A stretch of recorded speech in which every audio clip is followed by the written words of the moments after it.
Hello, this is Chris from the Cinema Savvy Movie Podcast, and I'm back with a brand new reaction video today. This one's going to be an exciting one. This is Fantastic Beasts and Where to Find Them, official trailer 2. I know that a little teaser came out before, and I think that was before even I was doing reaction videos, so I don't even remember much about it. I think it was just sort of a trunk and the Harry Potter style writing coming up. For the most part, I actually know nothing about this story or whatever. I remember owning the book. They came out alongside the main series. They were really, really little. They were like pamphlets. They were like no bigger than that. You had Fantastic Beasts and Where to Find Them and Quidditch Through the Ages, I think it was called. But as far as I'm concerned, I didn't know it was a storybook. I thought it was literally just sort of like an encyclopedia of beasts and magical animals in the Harry Potter realm, but apparently there is a story. J.K. they've fleshed it out more because I think this is going to be a trilogy. But J.K. Rowling has written the script for it. It's an original script, and I think she's probably taken what's in that book and embellished it more, added more characters in, added a through-line narrative to make up for 3 movies. So really this is going to be my first time watching this. The only problem I'm going to have with it, I think, is that Eddie Redmayne's in it. He's an alright actor. I wouldn't rave over him, but I just really don't care for him as an actor, to be honest. A lot of people do. He's fine, he's perfectly serviceable, but nowhere near as much as he's hyped up for. So I think he's probably going to kill my enjoyment of this movie. But anyway, I'm talking enough. We're going to watch the trailer now. I'm going to talk a bit about it afterwards. So I'm going to click play now.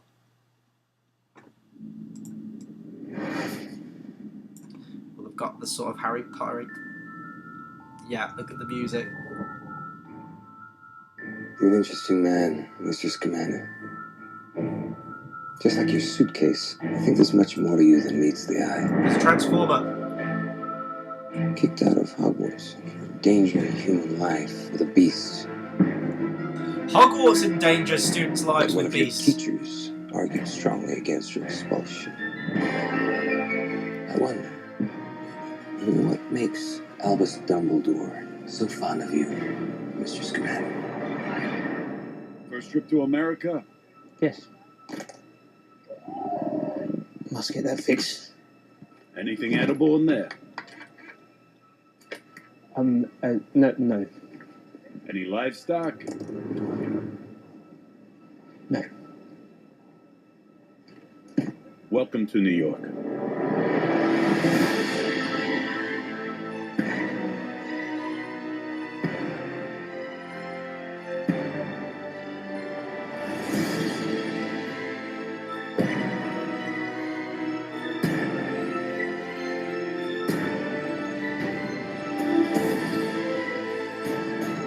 I like this variation on the theme.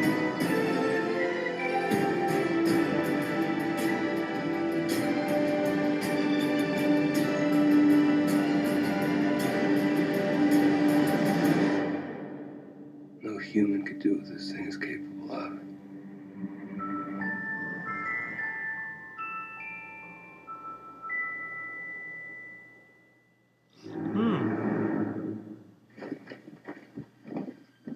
Oh, where have I seen that guy before? The fatter guy.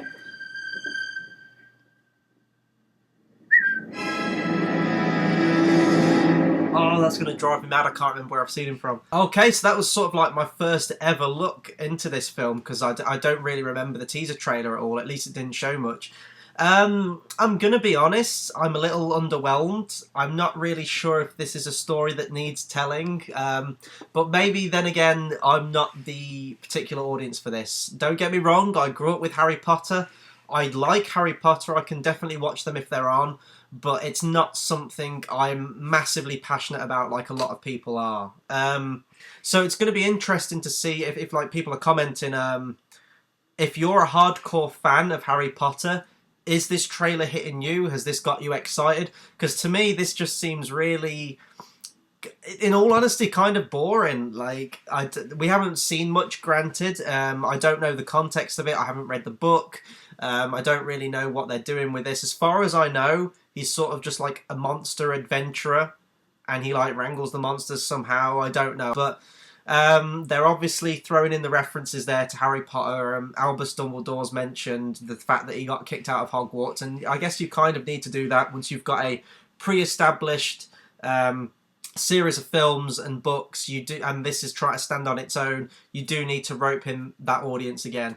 But I don't know, in all honesty, I haven't heard people talk much about Harry Potter since it's finished. I know there's that new book that's coming out, the one that's based on a script from a play, or it is a script from a play. I'm not even sure. I think it's a story that takes place 19 years after the final Harry Potter movie, but I don't know, there was nothing in this trailer that really gave me that sense of wonder and magic like Harry Potter did. But then, as I said, Harry Potter was a weird one for me. I'm going to go into this now a bit, so this is going to be completely off tangent from this trailer. But there was once a time where I lived and breathed Harry Potter. I was roughly around the same age as the characters when the movies were coming out, maybe a difference by a couple of years. So it was a unique experience where, like Toy Story, you grow up with the characters as each year goes by. I loved the first two, absolutely loved the first two movies by Chris Columbus. I tend not to watch them so much now because the acting's really bad from the kids. The third book, and I was sort of also reading the books at the same time as well. I was reading the books just before I went to see the movies. Prisoner of Azkaban was my favourite book. However, unlike a lot of people, I really didn't care for that movie. I didn't like the new medieval look and the grim feel of it all over the place. I very much like the style of the first two. And then it was around Goblet of Fire, both with the books and the movies, where I almost completely dropped off the series. I remember sticking with it through that, but really not caring for it. And then we had Order of the Phoenix, which to me was kind of the nail in the coffin for the Harry Potter series at that point. I've since gone back and watched it, and I really like Order of the Phoenix, but at the time, I just found it really, really boring. The book was overly long. It did not. I still stand by that fact. Order of the Phoenix might be the thickest one in the series. It does not need to be that big. And again, I really didn't care for the movie. I really didn't like Order of the Phoenix at the time. And then I dropped off Harry Potter entirely. I didn't go and see the sixth movie. I bought the sixth and seventh book, but even to this day, I still haven't read them. And then it was around the time Deathly Hallows Part 1 was coming out, where a lot of my friends at school were really getting back into Harry Potter and saying how good it was. They'd already seen it. The feelings of Harry Potter sort of came back into me around that time as well. It was like, this is going to be the last two. It's an end of an era. This is the closing chapter, the following two movies, Deathly Hallows Part 1 and Part 2. So I sort of got back into it, and I went back and watched the sixth one in preparation for Deathly Hallows Part 1. Went to see Deathly Hallows Part 1 and loved it. I didn't like the sixth movie, though. Half-Blood Prince was terrible. I've only watched it once, and I will probably never watch it again. Loved Deathly Hallows Part 1, absolutely loved that movie, and then the second one was a great emotional farewell to the franchise for me. So I just sort of left it at that, and then after that I just haven't really bothered going back to them all that much. So maybe this one will get me back into it a bit more, but I'm more of a Lord of the Rings and a Star Wars guy, and Game of Thrones. That's my favourite kind of fantasy at this point, and Harry Potter's sort of petered out of it a little bit. But I'm rambling anyway. I know I haven't talked much about this trailer, but for me, there's really not a lot to talk about it. Eddie Redmayne's playing Eddie Redmayne. I really don't care for him as an actor, so that's going to be a chore to sit through him.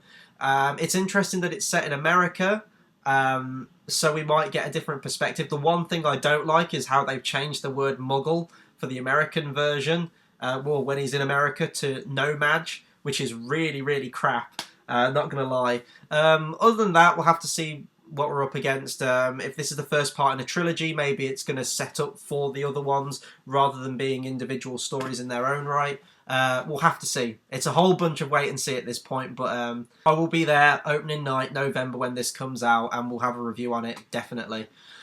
So yeah, that'll do it for my reaction to Fantastic Beasts and Where to Find Them official trailer 2. Be sure to comment, subscribe, and let me know what you thought of this trailer. If you're a hardcore fan of Harry Potter, has this trailer got you excited? Because I would like to know a different perspective if you are really into the series.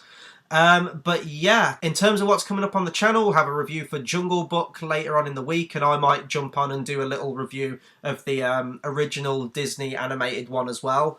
Other than that, hit that subscribe button. It's the best way to keep updated with all of our content, new reviews, new shows, and I do my reactions on here as well. So yeah, that'll do it for the video today, and until the next video, I will see you guys next time. Thanks for watching.